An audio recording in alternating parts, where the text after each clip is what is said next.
ក្រុមគ្រួសារគេមិនមានចេននេះនោះវាជួយចិត្តស៊ីស្បែកជើងម្លេះនៅកូនសំណាប់គេអាខ្មៅ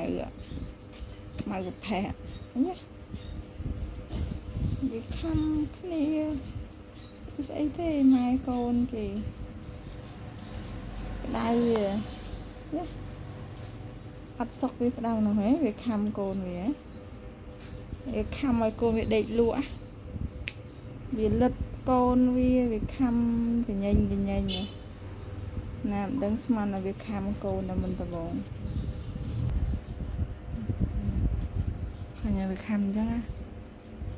វាខំឲ្យកូននៅដេកលក់ខ្ញុំធ្លាប់ឃើញតែកូននេះវាចូលចិត្តឲ្យខំឲ្យវាលិតវាសម្អាតឲ្យកូនវាអញ្ចឹងណាអូលពឹសហ่ะ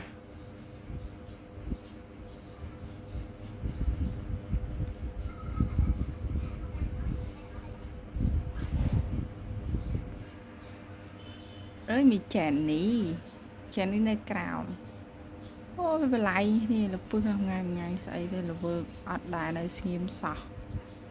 ណាថ្ងៃក្រោកពីដេកគឺបល័យ